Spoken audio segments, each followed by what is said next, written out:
এই সমস্ত বন্ধুরা 8 রাকাত পড়ে হাদিসটা একটু ভালো করে বুঝে নেন। না বুঝে কোনো আমল করা যাবে না। না বুঝে যদি কোনো আমল যদি করা হয়, সে আমলের কোনো মূল্য পাওয়া যাবে না।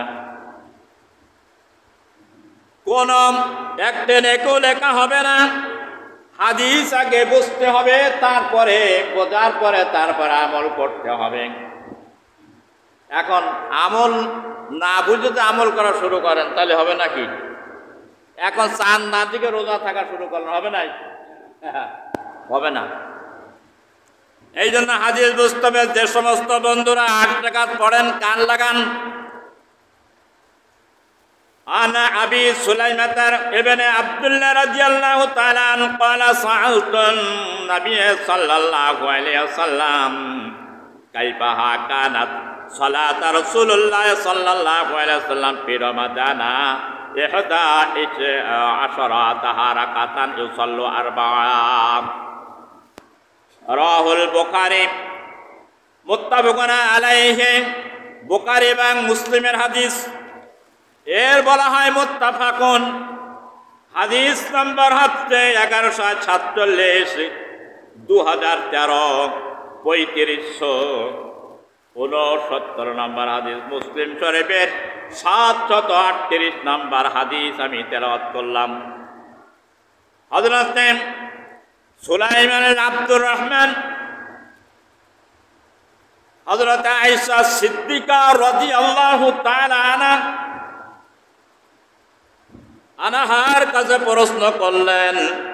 হযরত আয়েশা সিদ্দিকা রাদিয়াল্লাহু তাআলা আনহা ছিলেন রাসূলের স্ত্রী। তো স্ত্রীরা স্বামীর সংবাদ বেশি রাখে না গ্রামের লোকে বেশি রাখে, না বন্ধু বান্ধব বেশি রাখে? কে বেশি? কথা কয় না, স্ত্রীরা বেশি রাখে সবচাইতে। এই জন্য স্ত্রীর কাছে জিজ্ঞাসা করছে আমল সম্পর্কে স্বামীর। এখন আপনি যদি বড় দুব্বা গায়ে দিয়ে, পাগড়ি মাথায় দিয়ে, তসবিহ হাতে নিয়ে রাস্তাতে টিপতে যান, লোকে বুজুর্গ বলবে না। বউ যদি বলে বুজুর্গ, তাহলে হবে। বউ সব জানে না চরিত্র সম্পর্কে স্বামীর। রাসূলের স্ত্রীর কাছে জিজ্ঞাসা করলেন আয়েশা সিদ্দিকা রাদিয়াল্লাহু তাআলা আনহা, উম্মুল মুমিনিন, কাইফা কানাত সালাতু রাসূলুল্লাহ সাল্লাল্লাহু আলাইহি ওয়াসাল্লাম, রাসূলের রাতের নামাজ কেমন ছিল?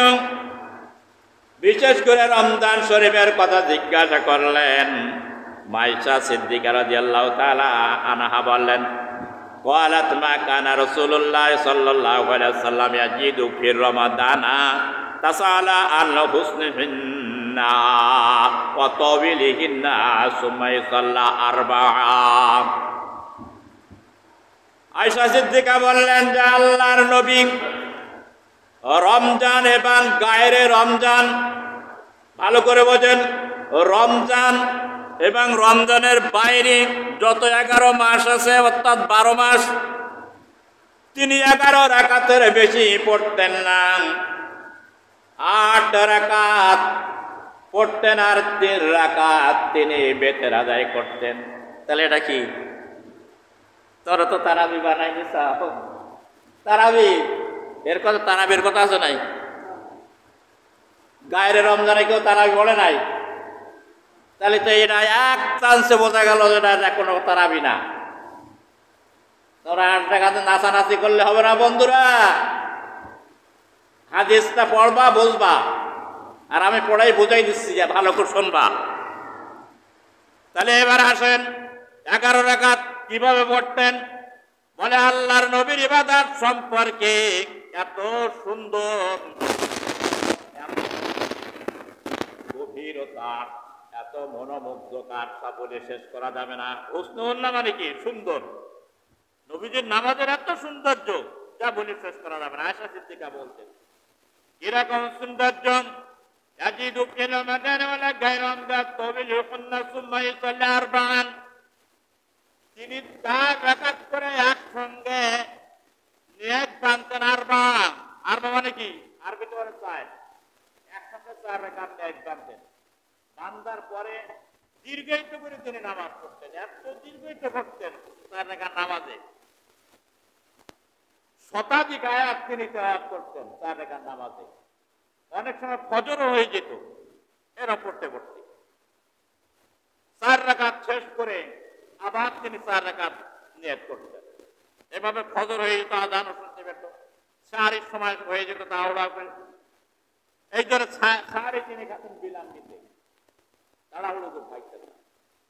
আয়েশা সিদ্দিকা রাদিয়াল্লাহু তাআলা আনহা বলেন, আলা তাসাল্লি আল হুসনিহিন্না সুম্মা ইউসাল্লি তাওইলুহুন্না সুম্মা ইউসাল্লি আরবাআন। আবার তিনি 4 রাকাতের নিয়ত করতেন। প্রথম 4 রাকাত গেল, তারপর দ্বিতীয় 4 রাকাত। কথা হলো 8 রাকাত। তুই 2 রাকাত না বলো, তোমরা মাত্র বোঝো আর ভালো তো সহি বস্তর 2 রাকাত করতে পারবা। রাসূল 4 রাকাত করে পড়েছেন, তাই পড়তে হবে হাদিসের সাথে মিল করে। তুমি যদি বলো এই 2 রাকাত পড়তে হবে না, নবীজি তো 4 রাকাত পড়েছেন, হাদিস প্রমাণ 4 বার। হুসনুল্লাহ, সৌন্দর্য খুব, রাসূলের নামাজের খুব সৌন্দর্য ছিল। তবিল শব্দ রাখছিল খুব লম্বা এবং দীর্ঘায়িত ছিল। এই নামাজ তিনি আদায় করে ইউসাল্লি আরবাআন ওয়ালা তাসাল্লি ওয়া তাওবিলিহি সুম্মা ইউসাল্লি সালাসা। এই 8 রাকাত আদায় করার পরে আর তিনি সালাসা 3 রাকাত আদায় করতেন। এই 3 রাকাতের নাম কি? আরো ধরে বলেন কি? আর তোমরা কয় রাকাত পড়ো? 1 রাকাত। কেন পড়ো? এই হাদিসের সঙ্গে কি মিল আছে? 1 রাকাতে আর 1 রাকাত কি নামাজ হয় কিনা? আলাদা একটা নামাজ আছে নাই? তবে একটা রাসূল সাল্লাল্লাহু আলাইহি ওয়াসাল্লাম এই নামাজে দীর্ঘায়িত করে পড়তেন। পড়তে পড়তে বিল্লালের আযান যখন শুনতেন, নামাজে দাঁড়ায় আছেন, তিনি কানে হাত দিয়ে তাকবীর দিতেন, তাকবীর দিয়ে দোয়া কুনুত পড়তেন। 2 রাকাতের নেক থাকলে কয় রাকাত হয়ে গেল? 3 রাকাত। কানে যখন হাত দিলাম, বুঝে না কেউ। হাদিস বলে যে এই পড়তে বোঝায়, বলে হাত মাথায় বাঁধতে, বলে পাছায় বাঁধতে, পাছায় বাঁধতে, কিন্তু বোঝে না। বলে এটা কোনো বোঝে না, কিন্তু হাদিস দিকে পড়ে না, কিন্তু না পড়লে না বুঝতে পারে না। যে যা বুঝে তাই বোঝে। আচ্ছা গেল। এরপরে 4 রাকাতের নিয়ত করলেন নবীজি। বিল্লালের আযান শুনতে পেলেন, আল্লাহু আকবার, আযানের ধ্বনি। আল্লাহু আকবার, কানে হাত দিয়ে দোয়া কুনুত করলেন, বেতের বানাই নিলেন 5 রাকাত। বেজোড় না বেতের? 3 রাকাত, 5 রাকাত। তাহলে 2 রাকাত যখন পড়লো, নিয়ত করলো, আযান শুনলে আল্লাহু আকবার বললো, 3 রাকাত হয়ে গেল। 5 রাকাত যে পড়ে বেতার আদায় হয়ে গেল, তাড়াহুড়ো করে। এইটা ছিল রাসূলের মেজাজ। আর শেষে যে তাকবীর দিতে নিয়ত বাঁধতে, এটা মনে করে যে এইটাই মনে হয় 1 রাকাত নামাজ, সেটাই পড়ে। কিন্তু আল্লাহর নবী 1 রাকাত না, হাদিসের কথা বলেন নাই। 3 রাকাত বেতের নামাজ, 3টে সূরার কথা বলে দিয়েছে সহিহ হাদিসে। বেতের নামাজের 3 রাকাতের প্রথম রাকাতে পড়বে সূরা আলা, দ্বিতীয় রাকাতে পড়বে সূরা কাফিরুন, তৃতীয় রাকাতে পড়বে সূরা ইখলাস। ও মিয়া মুসলমান, তোমার 1 রাকাত বেতের নামাজে কোন সূরার কথা বলেছেন আল্লাহর নবী? বলো, কোন হাদিসে বলেছে? তাহলে এটা হাদিসের ভুল ব্যাখ্যা, ভুল আমল। এরপরে এই নামাজটা কিন্তু তারাবি নয়। বিশ্ব নবী জীবনের শেষ মুহূর্ত পর্যন্ত পড়েছেন, শেষ রাত্রতে। এটার নাম হলো তাহাজ্জুদ। তাহাজ্জুদের বর্ণনার ভিতরে, তাহাজ্জুদের আলোচনার ভিতরে হাদিস কেন বর্ণনা করা হয়েছে? তাহলে নিঃসন্দেহে এর নাম কি? তাহাজ্জুদের নাম কি? আরো যারা কথা বল না, এরকম ভুতুম পেতার মতন ঘুমান কে? আমি কথা বলে জিজ্ঞেস করে বলতে পারেন না? এর নাম কি নামাজ? তাহাজ্জুদ। আরো বলেন কি নামাজ? কথা বলতে পারে না, ভুতুম পেতার মতন ঘুমালি হয়, বুঝতে হয়। আবার দেখি হাত এখান থেকে আবার বুকের উপরে উঠে যায়। কেমন ওঠে? আমার ইমাম সাহেব ওঠে না, তোমার ওটা কি করে? তুমি কি আমার হাদিস বেশি বোঝো নাকি? তুমি উপরে বাঁধে, ইমাম সাহেবের নিচে বাঁধে, কি করে বাঁধে? যদি সেটা যদি নাকি বেশি হবে, তাহলে ইমাম সাহেবের আগে বাঁধার কথা না, মুসল্লির আগে বাঁধার কথা। এর মতন কপাল পোড়া, হতভাগা, গর্ধব, মূর্খ তার দুনিয়ার বুকে হইতে পারে? যিনি পড়ায় হাদিস তিনি বেশি বোঝে না, হাদিস যিনি শোনে সে বেশি বোঝে। কোনটা? কথা বলেন না কেন? তাহলে 8 রাকাত বললে কি করে? ইমাম সাহেব পড়ে না, মক্কা মদিনায় পড়ে না, রাসূলের রওজা যেখানে মৃত্যু সেখানে পড়ে না, তুমি মনে করো কোন নবীর উম্মত তুমি? ফাজলামি করার জায়গা পাও না।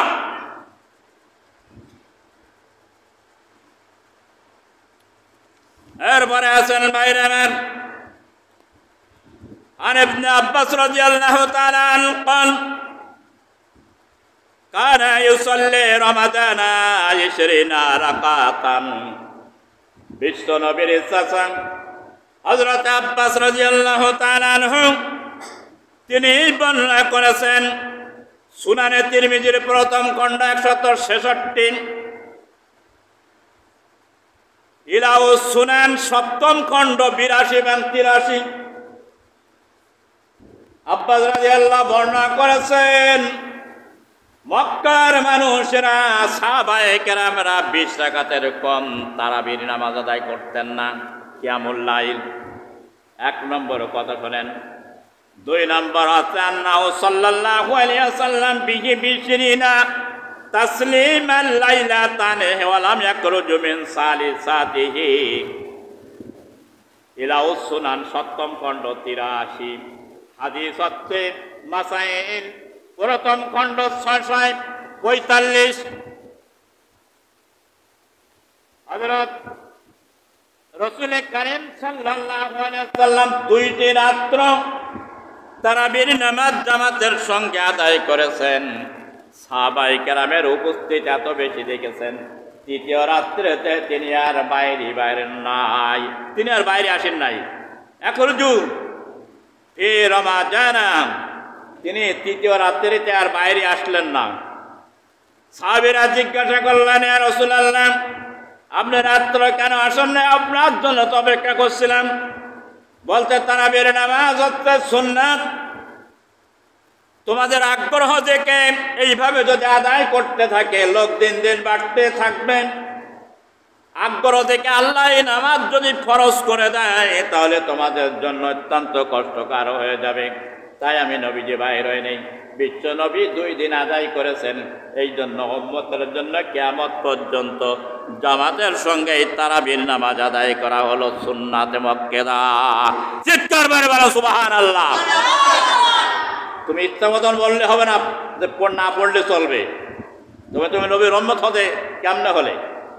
এর নাম কিয়ামুল লাইল। 2 নম্বর হলো, 3 নম্বর হচ্ছে ইয়াজিদ ইবনে রুমান রাদিয়াল্লাহু তাআলা আনহু হতে বর্ণিত ওমর ইবনে আল খাত্তাব রাদিয়াল্লাহু তাআলা আনহু সাহাবীর যুগে হযরত ওমর রাদিয়াল্লাহু তাআলা আনহু যখন খলিফা ছিলেন দেখলেন মসজিদে এলোমেলো ভাবে যার মতো নামাজ পড়ছেন। তিনি মসজিদে গেলেন। মসজিদে যাওয়ার পরে উবায়া ইবনে কাব রাদিয়াল্লাহু তাআলা আনহুর নেতৃত্বে ইমাম বানিয়ে নিযুক্ত করে 20 রাকাত নামাজ তিনি নির্ধারণ করে দিলেন। জামাতের সঙ্গে পড়বেন। চিৎকার করে বলো সুবহানাল্লাহ। বললেন নবী যদি করি নাই তা আমি কেন করব? নবী তো 20 রাকাত তিনি তো বলেই তো জান নাই। হযরত ওমর রাদিয়াল্লাহু তাআলা নবীজির এমন একজন সাহাবী ছিলেন, জলিল কদর সাহাবী। আল্লাহর নবী বলেছেন আমার পরে যদি কোনো নবী যদি আল্লাহ বানাইতেন হযরত ওমরকে বানাইতেন, কিন্তু আমার পরে আর কোনো নবী আসবে না। হযরত ওমর রাদিয়াল্লাহু তাআলা আনহুকে আল্লাহর নবী এত মর্যাদা দিয়েছেন, এত জ্ঞানের অধিকারী, এত জ্ঞানের ভান্ডার তিনি ছিলেন হযরত ওমর। আর রাসূল বলে গেছেন আলাইকুম বিসুন্নতি ওয়া সুন্নতি খুলাফায়ে রাশিদিনুল মাহিদিন। ও আমার উম্মতরা শোনো, আমার সুন্নতকে যেমন তোমরা অনুসরণ করবে, আমার সাহাবায়ে কেরামের সুন্নতকে ঠিক তেমনি ভাবে তোমরা অনুসরণ করবে। চিৎকার মেরে বলেন সুবহানাল্লাহ। তাহলে ওমরের কথা মানা লাগবে না? লাগবে না? কেন? আল্লাহ নবী বলেছে আমার যেমন মানবে আমার সাহাবীরা যা যেটা আমল করে সেটা তোমরা করবে। হযরত ওমরের জামানায় তারাবি চলল 20 রাকাত। কোন সাহাবী প্রতিবাদ করেন নাই। কেন বললেন না? সাহাবায়ে কেরাম যারা রাসূলের সংস্পর্শে ছিলেন, রাসূলের সহবত যারা লাভ করেছেন, এই সাহাবীরা নিষেধ করলেন না। কেন ওমর এই কাজ করে না, এটা চলবে না, 8 রাকাত পড়ো। এরপর হযরত ওসমানের জামানা আসলো। হযরত ওসমানের জামানায় তো এমনি ভাবে 20 রাকাত চলল। ওসমানের জামানায় সাহাবীরা তো কোনো প্রশ্ন করে নাই। কোন সাহাবী তো 8 রাকাত পড়ে দৌড় মারে নাই পিছন থেকে। হযরতে আলীর জামানা আসলো, এমনি ভাবে তিনি 20 রাকাত নামাজ জামাতবদ্ধ আদায় করলেন। কোন সাহাবী তো পিছন থেকে 8 রাকাত পড়ে দৌড় মারেন নাই, মেরেছেন নাই। কোন দলে আছে এখন হুজুর ওয়াজ করেছে? তাহলে আপনারা মারেন কেন? ভণ্ডামি করবেন না। নামাজ পড়লে নামাজের মত পড়বেন। মক্কা মদিনায়, মক্কায় জন্ম হয়েছে নবী, সেখানে কেন দুপুর বিশ্রাম করতে পারে, তুমি উঠতে পারো না কেন? মদিনায় যেখানে নবী শুয়ে আছে, সে নবীর কবরের পাশে, সেখানে 20 রাকাত তারাবি তুমি পড়তে পারো না কেন? মুসলমান ভণ্ডামি করার জায়গা পাও না। নামাজ ছেড়ে কোনো লোকজন আলতাবে না। নামাজ পড়তে গেলে 20 রাকাত তারাবি তাকে পড়তে হবে। 8 রাকাত পড়তে হলে 600 রাকাত পড়তে হবে শেষ রাত্রি। তার যদি যাবে শুধু এক ম্যাচ নয়, সারা মাস। হাদিস পড়ো, বোঝার চেষ্টা করো। 4 নম্বর দলিল বললাম, মুয়াত্তা মালিক রাহমাতুল্লাহ আলাইহি 40 এবং 98 নম্বর পৃষ্ঠা, আসারুস সুনান 253 পৃষ্ঠা, বাইহাকি 2য় খণ্ড 496 পৃষ্ঠা। আল্লাহর বান্দারা এই জন্য খেয়াল করতে হবে, বুঝতে হবে যে শুধু ঠক্কর দিলে হবে না, আর যে যা বলে তা বুঝতে হবে না। নিজে হয়তো জ্ঞানের অধিকারী হতে হবে, আলেম হতে হবে না, আলেমের অনুসরণ করতে হবে। মোড়ল হতে হবে না, মোড়লের অনুসরণ করতে হবে। গায়ে মারে না, মধ্যে মারণ, এলেম জান না, কালাম জানো না, একটা ফুটকুর করে বসলে। তোমার ইমাম আছে, তোমার আলেম আছে, তোমার উদ্যতন ওস্তাদ আছে, তার কাছে দাও, বোঝার জন্য চেষ্টা করো। আমি এই আমলটা করব, কষ্ট করে, এর লাভ হবে না লস হবে, জানবেন না? খামাখা করলে তো হবে না, মনে যা চাই তাই বললে তো হবে না। এরপরে আসেন 1 ইয়াজিদ قال كانه يقول من يقومون على هذه عمر ابن الخطاب رضي الله تعالى عنه في شهره رمضان ب20 ركعة وكانوا يقولون باليمين وكانوا يتوكلون على يصيبهم في الحديث عثمان رضي الله تعالى من شدته يوم القيامة সুনানে বাইহাকির 2য় খণ্ডে 496 নম্বর হাদিস, ইলাউ সুনান 7ম খণ্ড 59 পৃষ্ঠা, এবং হাদিসে মাসাইল 1821 নম্বর হাদিস। আমি আপনাদেরকে শোনাই।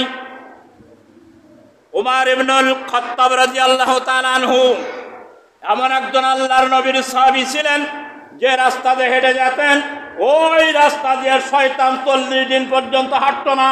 সুবহানাল্লাহ। শয়তান এত ভয় পেত উমারের মতন, বিচারে নাই। আল্লাহ নবী বলেছেন, উমার তুমি যে রাস্তা দিয়ে হাঁটো, ওই রাস্তা দিয়ে 40 দিন শয়তান যায় না। কি দজ্জাল ছিলেন হযরত উমার।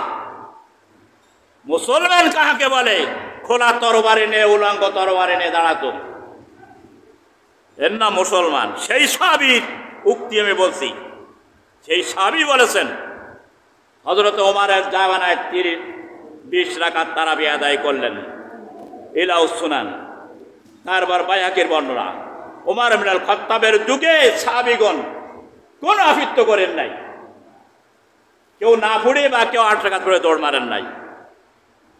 এরপরে হচ্ছে সূরা পড়তেন 100 বিশিষ্ট সূরা, এক একটা রাকাতে কয় বিশেন 100 আয়াত বিশিষ্ট সূরা পড়তেন।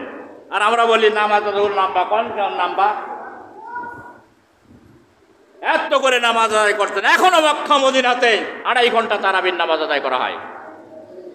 আমরা সমতা রক্ষা করে মুসাল্লিদের দিকে লক্ষ্য করে 1-1.5 ঘন্টার ভিতরে শেষ করি নাই।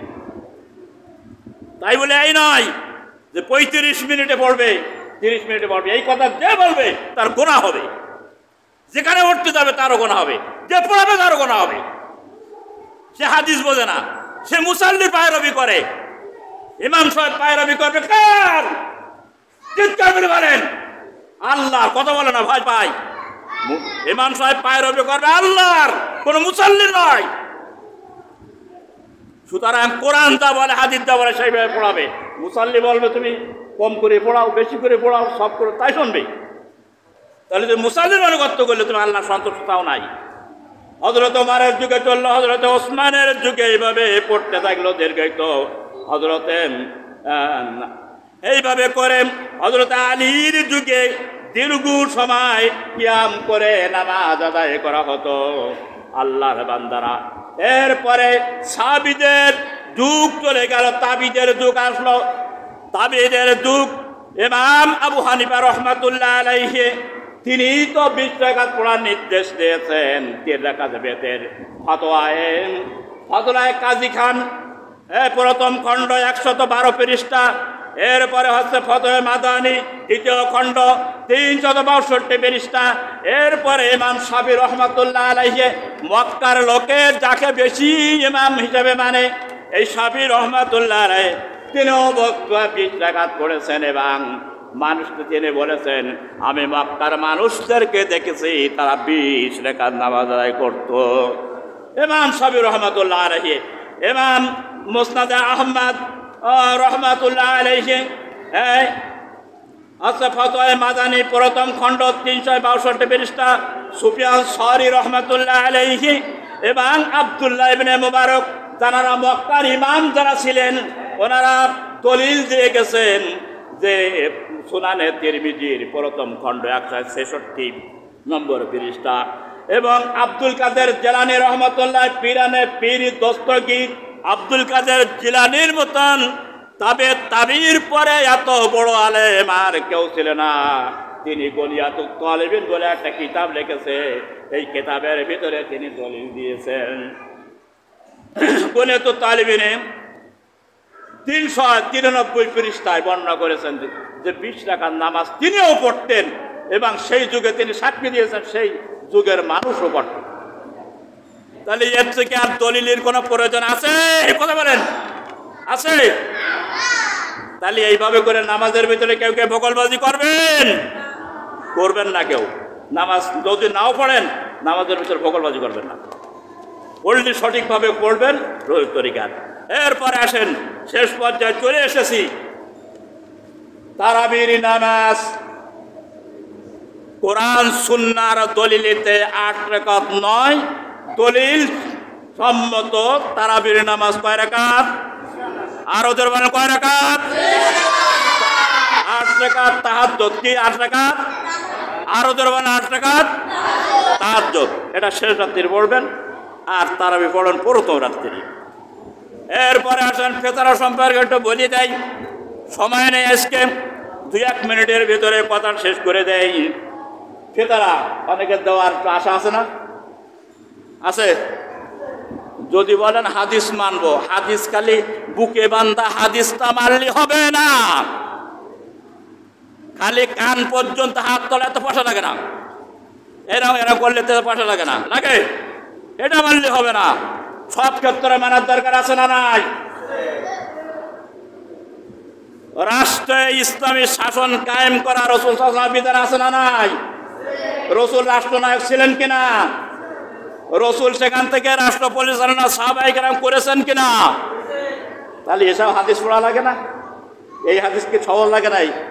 মিষ্টি মিষ্টি ফেতরার হাদিসটা শোনেন এবার। বুখারী শরীফ থেকে বলি, সব বড় হচ্ছে লোক অনেক যারা মূর্খ, পেটে বোম মারলে একটা আলিম বের না, সে কয় গেল বুখারী কি আছে? বুখারী বুঝিস? বুখারী বানান করতে পারিস? আরবিতে হাদিসটা যে বুখারী শরীফের হাদিসের নামটা বলতে পারবি না বানান করি। তো বুখারী, এই সে বুখারীতে শোনেন, বুখারী শরীফের 1503 নম্বর হাদিস, বুখারী শরীফের 1504 নম্বর হাদিস, বুখারী শরীফের 1507 নম্বর হাদিস, বুখারী শরীফের 1112 নম্বর হাদিস। ফেতরা আব্দুল্লাহ ইবনে ওমর রাদিয়াল্লাহু তাআলা আনহু বর্ণনা করেছেন। আরবিটা বলার সময় নেই আমার, বাংলাটা বলে দেই। এক সা ফেতরা, এক সা কটুক, এক সা হচ্ছে 3, বাংলা মাপে ছিল 3 কেজি 800, কয়শো? কথা বলতে হবে একটু। আর বাংলা মাপে এখন ইংরাজি মাপে হচ্ছে 3 কেজি 300। কত? 3 কেজি 300। রাসূল কারীম সাল্লাল্লাহু আলাইহি সাল্লাম কি চাইল দিয়ে কোনদিন কি ফেতরা দিয়েছেন? তাহলে আপনারা দেন কেন? এটা বেদাত না? তাহলে এই জায়গায় বেদাত মানতে পারো না, ধরতে পারো না। এখানে রাসূল জীবনে কোনদিন চাল দেন নেই। রাসূল কোনদিন ভাত খেয়েছেন? কথা বলে না। চপ খাইয়েছেন, খেজুর খাইয়েছেন, হালুয়া খাইয়েছেন, কোনদিন জীবনে তিনি ভাত খান নেই। আপনি ভাত খান কেন? তাহলে ইজমা মানার দরকার আছে না? তুমি পাখামি করবা, আবার ইজমা মানবা, মুখে বাগমারি করবা, আবার সব জায়গায় মারবা। চাইল দেওয়ার কোনো জায়গায় ফেতারার কোনো বিধান নেই। রাসূল কারীম সাল্লাল্লাহু আলাইহি কিসমিস দিয়েছেন, রাসূল সাল্লাল্লাহু আলাইহি পনির দিয়েছেন, সাহাবায়ে কেরাম দিয়েছেন পনির, জব দিয়েছেন, কিসমিস দিয়েছেন এবং খেজুর দিয়েছেন। 4 প্রকারের ফেতারা দিয়েছেন রাসূল কারীম সাল্লাল্লাহু আলাইহি ওয়াসাল্লাম এবং সাহাবায়ে কেরাম। এই যে আমি হাদিস বর্ণনা করলাম, হাদিসের কোটেশন দিয়ে দিকে নেবেন হাদিসগুলো, ফটো ফটো করবেন না। তারপরে যদি আপনি কটুক দেবেন, আপনি চাইল কয় কেজি দেবেন? কেউ দেয় 2.5 কেজি, কেউ দেয় 1.5 কেজি, কেউ দেয় 2 কেজি, কেউ দেয় 3 কেজি। একটা যদি দিতে চান ফেতারা 100, তাহলে 3 কেজি 300 আপনাকে দিতে হবে। আর যদি হাফ কেজি দিতে চান তাহলে 1 কেজি 650 গ্রাম, 650। সকলের জন্য, সকল মুসলমান একেবারে ওই ঘরে ঈদের দিন যে জন্ম নেবে তার থেকে শুরু করে আজাদ, গোলাম, বৃদ্ধ যা আছে সবার পক্ষ থেকে ফেতারা আদায় করতে। ফেতারার পরিমাণ এই। এবার দাম শোনেন। যদি মনে করেন যে ফেতারা হুজুর আমি একটাই দেব, আমি হাদিসের অনুসরণ করবো, রসুলের মানবো, তাহলে আপনার এখন কিসমিসের দাম হলো 2610 টাকা একটা ফেতারা। একটা ফেতারা হবে আপনার 2600 কত 10। এখন আপনি মানে হুজুর না আমি রসুলের অনুসরণ করবো, হাদিস মানবো, আমি খেজুর দেবো। রসুল খেজুর দিয়েছেন, খেজুর দেবেন। 3 কেজি 300 খেজুরের দাম হলো আপনার 1000 টাকা। 2 নম্বরে ফেতারা, ফেতারা দেবেন হাদিস যদি মানেন, রসুল যদি মানেন। খালি রফা যায় না, আমিনে হাদিস মানবার জন্য চেষ্টা করেন না, ভণ্ডামের এসে কোনো সীমা নাই। এরপরে 2 নম্বরে, 3 নম্বরে হচ্ছে আপনি যদি বলেন না হুজুর আমি অত দিয়ে পারবো না, আমি তো গরিব মানুষ, আমি আধা সা দেব। এই আধা সা যদি আপনি দিতে চান তাহলে ইজমা এবং কিয়াসের ভিত্তিতে যে দেশের যে খাদ্য আমরা সেই দেশে যাই, এটা হাদিস নয়, এটা কি ইজমা। এটা কি কথা বলে না? ইজমা। আমরা চাইল খাই, চাইল দেয়, আটা খাই, আটা দেয়। এ দিলে আপনার সর্বনিম্ন 100 টাকা দেবেন আপনি, অথবা 1 কেজি 650 আটা দেবেন জবের থেকে, তোরটা শূন্যতা আদায় হয়ে যাবে। চালির সঙ্গে ওর কোনো সম্পর্ক নেই, নাই টাকা দিয়ে দেবেন, পয়সা দেবেন। আর ফেতারা এভাবে আদায় হয় না। আপনি যদি খাঁটি রসুলের অনুসারী হতে চান, রবাদাইন আল্লাহ হতে চান, আমিন আল্লাহ হতে চান, তাহলে আপনার ওই কিসমিসে দেওয়া লাগবে, পনিরই দেওয়া লাগবে, খেজুরি দেওয়া লাগবে, জবাব দেওয়া লাগবে। পাল্টি পাল্টি করলে হবে না। প্রিয় ভাইরা, এইভাবে রাসূল কারীম সাল্লাল্লাহু আলাইহি ওয়াসাল্লাম আমল ছিল। আর আমি কোরআন এবং সুন্নাহর আলোকে ফাউল কোনো কথা বলি না। কোরআন হাদিস অধ্যয়ন করে অনেক, আর তার উপরে ভিত্তি করে আলোচনা করি। প্রত্যেকটার কোটেশন আছে। কেউ কোনো ফালতু কথা বললেই আমি সেটা মেনে নেই না। আমার সামনে দলিল নিয়ে উপস্থিত হয়ে কথা বলতে হবে। বড় লোক, গাঢ় লোক, আলেম হোক, পীর হোক, বুজুর্গ হোক, আর নেতা হোক, কথা হোক, কোনো কারোর কথা খাটবে না। কথা বলবা, দলিল সহকারে কথা বলা, তোমার কথা মেনে নেব, বুঝুই বলবা। আর হাদিস যারা মানবা তারা এইভাবে পড়বা।